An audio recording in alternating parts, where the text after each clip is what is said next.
안녕하세요.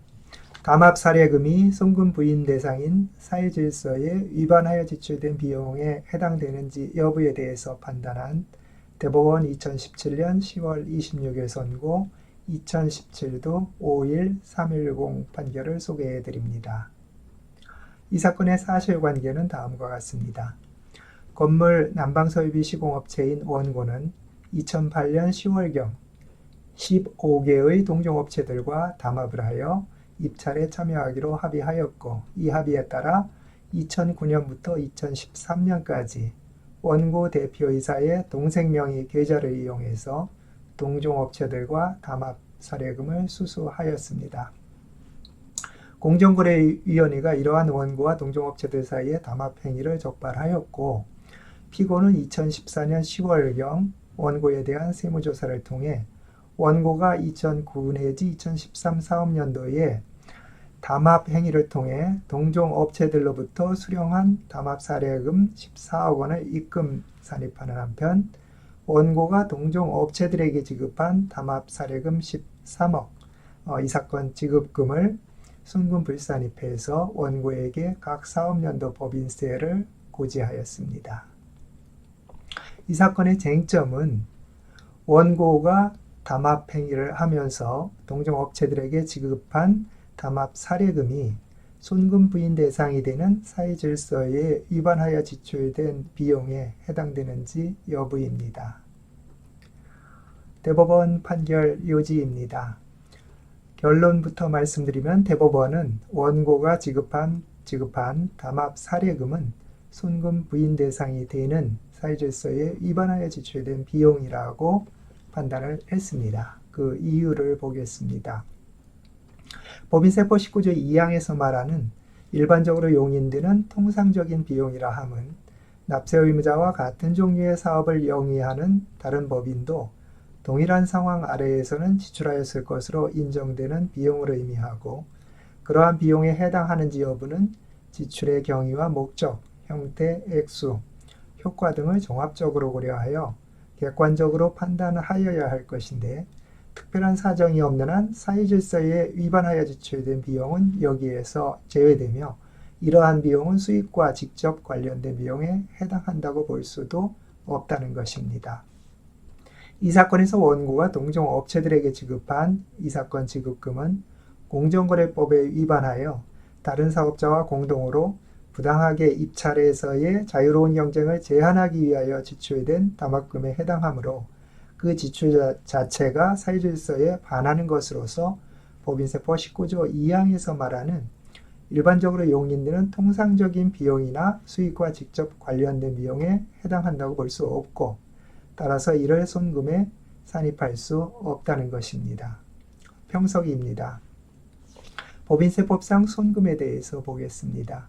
법인세법 19조는 손금의 범위에 관해서 1항에서는 해당 법인의 순자산을 감소시키는 거래로 인하여 발생하는 손비의 금액을 손금으로 규정을 하고 있고, 2항에서는 법인세법과 다른 법률에서 달리 정하고 있는 것을 제외하고는 손비는 법인의 사업과 관련하여 발생하거나 지출된 손실 또는 비용으로서 일반적으로 인정되는 통상적인 것이거나 수익과 직접 관련된 것으로 한다고 규정을 하고 있습니다. 법인세법 19조 2항에서 정한 손금 요건은 세 가지인데, 첫째는 사업 관련성, 둘째는 통상성, 셋째는 수익 관련성입니다. 이 요건이 충족되면 법인세법상 손금 산입하게 됩니다.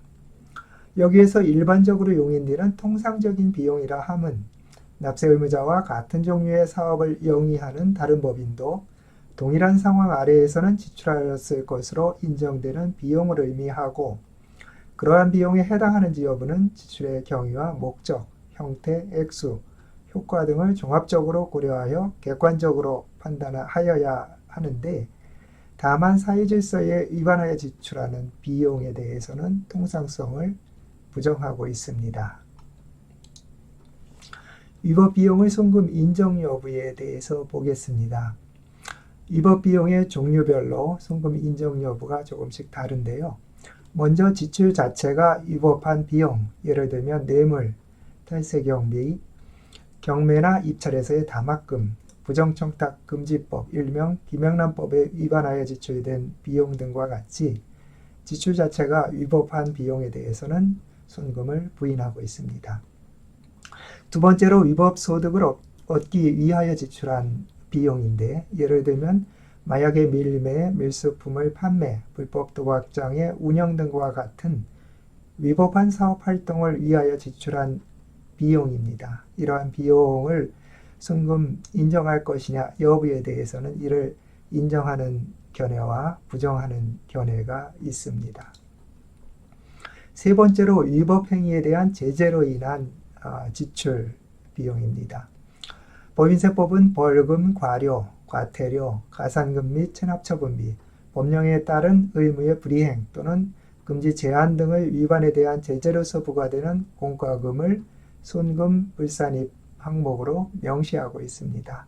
이는 제재의 실효성을 확보하기 위한 목적으로 법인세법에서도 조세 정책적인 목적으로 손금 불산입하는 항목입니다. 위법 비용의 손금 인정 여부에 대해서 보겠습니다. 먼저 미국의 경우에는 판례에서 공소양속 이론에 따라 손금 산입 여부를 판단해 오다가 세법에서 불법 뇌물, 불법 사례금, 과태료, 벌금에 대해서는 전액 손금 불산입하고 징벌적 손해배상의 경우에는 그 금액의 3분의 2를 손금 불산입하는 것으로 명문화하고 있습니다. 우리나라 대법원의 입장을 보겠습니다.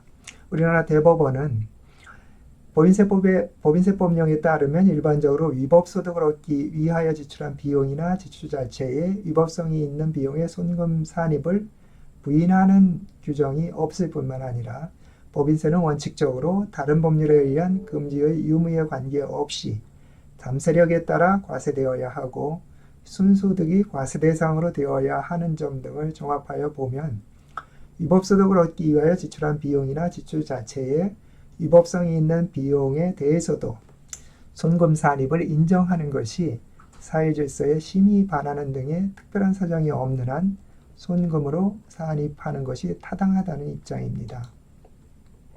대법원은 이러한 입장에서 불법 폐기물 처리업자에게 산업 폐기물의 매립을 위탁하면서 지출한 비용, 외환위기 상황에서 주택은행이 수탁고 격감, 기존 신탁계약을 대규모 해지, 인출사태 등을 방지하기 위하여 다른 시중은행들과 협의를 거쳐 고객에 대하여 관계법령을 위반하여 지출한 손실보전금에 대해서 손금 산입 대상으로 판단을 했습니다.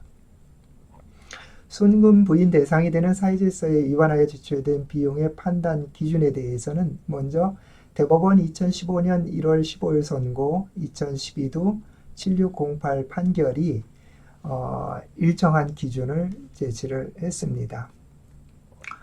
위 판결은 의약품 도매상이 약국 등 개설자에게 제공한 금전, 즉 리베이트가 사회질서에 위반하여 지출된 비용으로서 손금 부인 대상이 되는지 여부가 쟁점이 된 사안에서 이릉의 판단 기준을 제시한 판결입니다.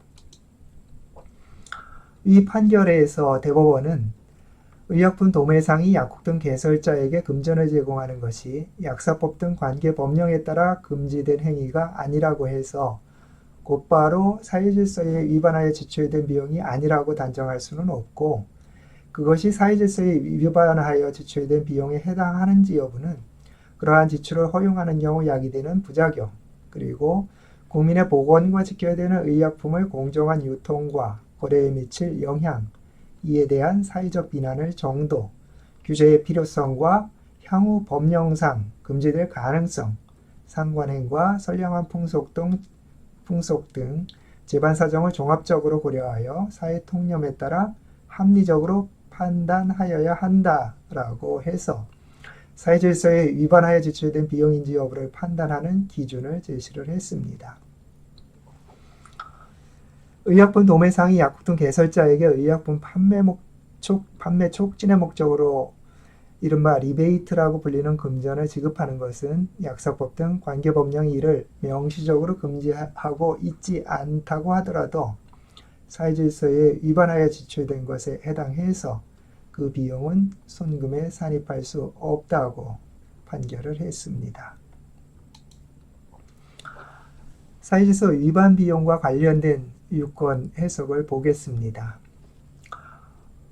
내국법인이 미국에서 담합을 하여 미국 독점금지법 위반으로 미국 법무부로부터 과징금을 부과받고 이와 함께 구매자 집단으로부터 제소당한 집단 소송에서 징벌적 손해배상금을 지급한 사안인데, 이 사안에서 구매자 집단에게 지급한 민사 합의금과 그 소송에 소요된 변호사 비용 등 법률 비용이 사회질서에 위반하여 지출된 금원으로서 손금 부인 대상이 되는지 여부에 대해서 기획재정부는 이러한 민사 합의금과 법률 비용은 법인세법상 손금에 해당된다고 판단을 했습니다.